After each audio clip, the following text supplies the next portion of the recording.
favoriser l'éducation de la jeune fille sur l'étendue du territoire camerounais, plus particulièrement à travers son bureau régional UNESCO de Yaoundé.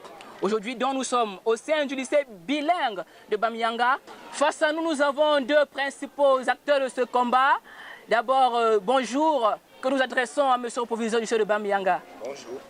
Et à côté de lui, le coordonnateur régional de cette initiative, monsieur le coordonnateur, bonjour. Bonjour.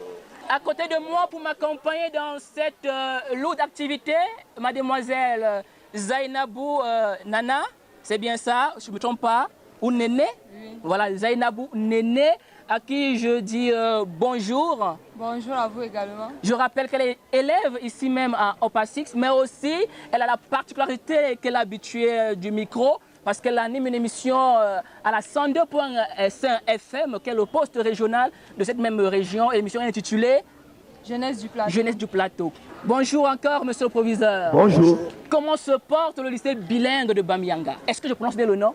Ah oui. Bamyanga, en fait, c'est un nom à l'origine qu'on dit Bamyanga. Mais c'est Bamyanga maintenant, officiellement. Mais sinon, le lycée bilingue de Bamyanga est un lycée, comme vous l'avez dit, bilingue. Tout son nom, qui est un lycée à cycle complet dans la section francophone, anglophone. Nous aurons en fait le temps de découvrir ce lycée tout au long de cet entretien. Tout à fait. Alors, monsieur le coordonnateur, qu'est-ce qui justifie le choix de la ville de Ngaoundéré et particulièrement à la commune de Ngaoundéré 1er? Écoutez, plusieurs raisons peuvent justifier ce choix. Je vais en retenir une seule. À l'instar des autres villes dans lesquelles nous avons travaillé, Ngaoundéré 1er a la particularité d'être une zone de transit. Parce que ici, à Ngaoundéré 1er, se trouve la gare ferroviaire qui a des caractéristiques qui permettent de faire une bonne cartographie, n'est-ce pas, des risques auxquels notre cible peut faire face. Monsieur le proviseur, est-ce qu'il y a des problèmes de façon particulière, je veux dire, qui se posent au sein de votre lycée? Par rapport à la violence? Naturellement. Bon, je pense que, vous savez, dans un établissement d'enseignement secondaire, les problèmes de discipline existent toujours. Et certaines situations nous amènent, conduisent à la violence. Et raison pour laquelle vous pouvez constater à gauche, derrière le bureau du chef APPS même, qui s'occupe, n'est-ce pas, des différents clubs, vous allez voir non à la violence.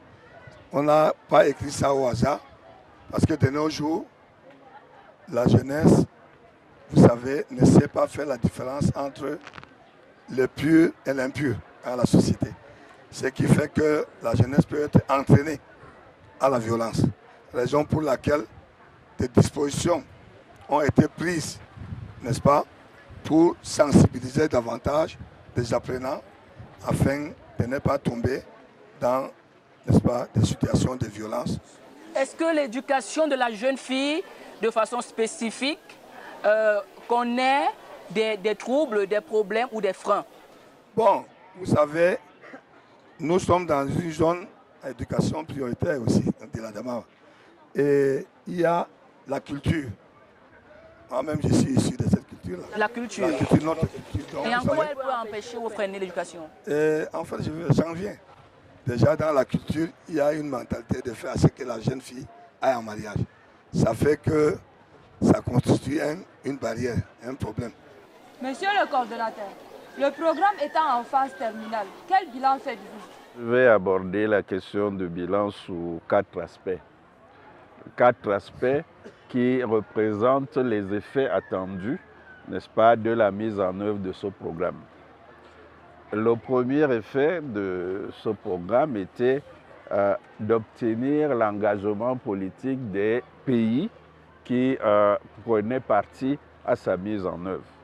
Et sur ce plan-là, pour parler du cas du Cameroun, on peut dire que le bilan est satisfaisant dans la mesure où le Cameroun a participé à toutes les rencontres de haut niveau qui ont été organisées dans le cadre de ce programme au Ghana, et au Nigeria. Et en interne ici au Cameroun, on a organisé des consultations nationales autour de la problématique en 2019.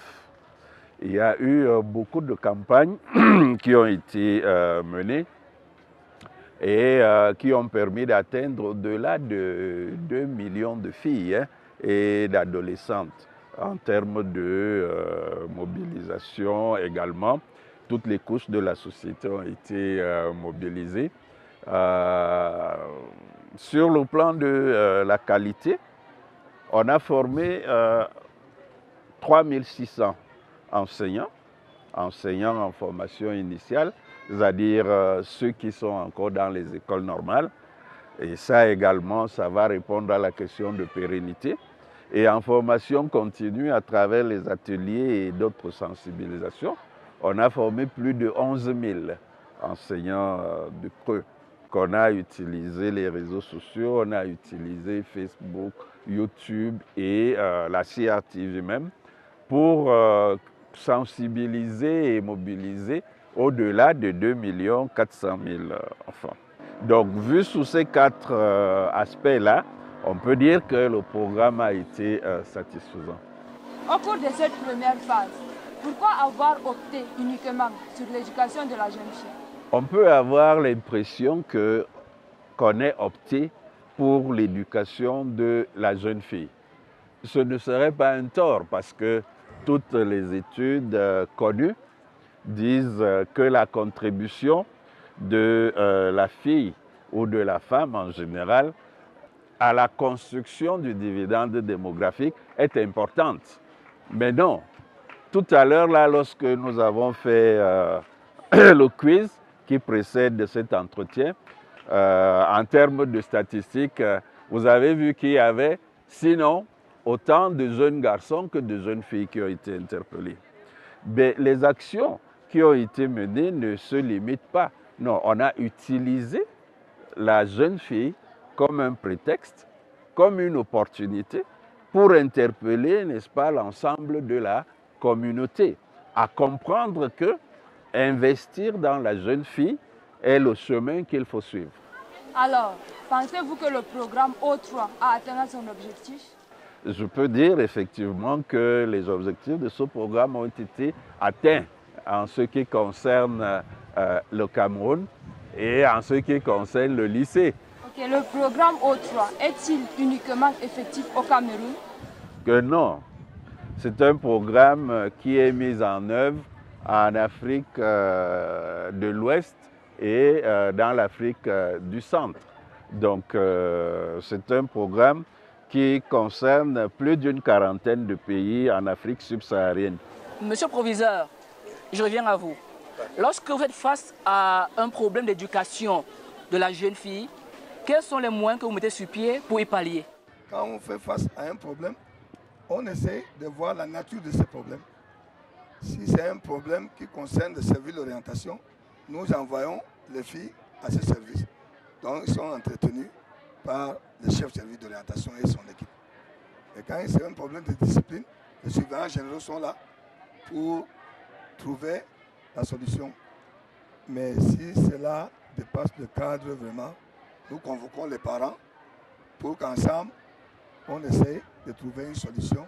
Très bien, et j'en venais, parce que lorsqu'une jeune fille, par exemple, contracte de façon précoce une grossesse, ou alors qu'elle abandonne en cours de chemin ses études, qu'est-ce que vous faites de façon pointue pour que la jeune fille, après la grossesse, continue ses études, ou alors que la culture n'impacte pas sur son éducation?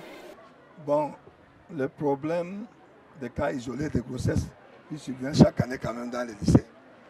Et généralement, l'ancien texte disait qu'on les mette très tôt immédiatement des constats. Mais depuis l'année dernière, nous avons reçu un nouveau texte qui nous demande de ne pas les mettre vite en congé de maternité. Mais à un certain temps, on les met. Mais ayant donc fini, en tout cas délivré, accouché, n'est-ce pas, d'un enfant à l'après, la jeune fille peut revenir à l'établissement et c'est une priorité pour nous de la reprendre pour qu'elle continue l'école dans de bonnes conditions. Est-ce que même par peu curiosité, il vous arrive, lorsque vous avez constaté qu'une fille intelligente, brillante, a arrêté du coup brusquement ses études, est-ce que vous avez parfois d'aller chercher à comprendre pourquoi Amina Zenabou a arrêté l'école pourtant intelligente? Vraiment, merci, n'est-ce pas, de cette question. Je peux dire à Bamenga ici, je n'ai pas eu à le faire, honnêtement. Mais quand j'étais au CS de Dan, à Malang, il y avait un jeune élève, je crois qu'il s'appelait Aïssa Touini, quelque chose, ça fait longtemps. Elle avait 17 de moyenne.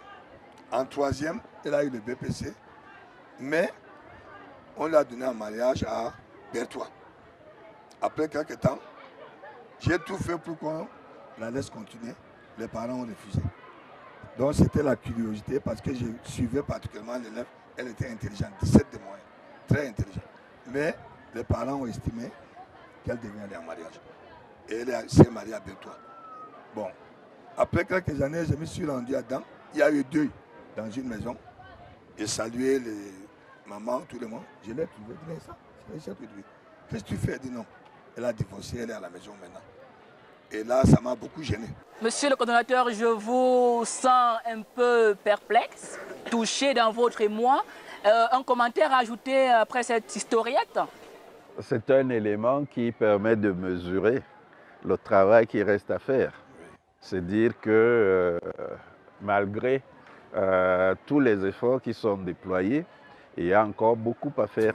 Il y a encore du chemin à parcourir pour que, n'est-ce pas, la communauté dans son ensemble, parce qu'il ne faut jamais oublier la dimension communautaire de cette affaire-là, prenne à cœur ces problématiques-là. Ok, à quel niveau d'impact se situe le Cameroun par rapport aux autres pays? Le Cameroun, pour sa part, dans cette trilogie-là, se trouve au niveau des pays cibles. Et il aspire naturellement à la fin de cette phase-là, en 2022, pour la prochaine phase, à se retrouver parmi les pays en phase d'accélération. Le programme O3 étant à la fin, mais l'éducation continuelle, est-ce qu'il y aura une continuité? Oui, naturellement, nous espérons avoir une deuxième phase qui permettra au Cameroun d'accéder au rang des pays d'accélération. Avez-vous pensé à la pérennité? Je dis oui. Donc, sans risque de me tromper, je crois pouvoir affirmer, et le proviseur ici présent est un bon exemple dans ce cas-là, de dire que la stratégie basée sur le renforcement des capacités, n'est-ce pas, était la bonne. Monsieur le proviseur du lycée bilingue, à Sirou Ismaïla, nous vous remercions de nous avoir accueillis au sein de votre établissement aujourd'hui. Merci. Également un merci à monsieur le coordonnateur du programme O3 de l'UNESCO, monsieur Antoine-Marie Bieteke, d'avoir répondu à nos questions. Et également un merci à ma collègue du jour de l'émission, naturellement, Néné Zeinabou, qui a accepté de partager avec moi ce plateau.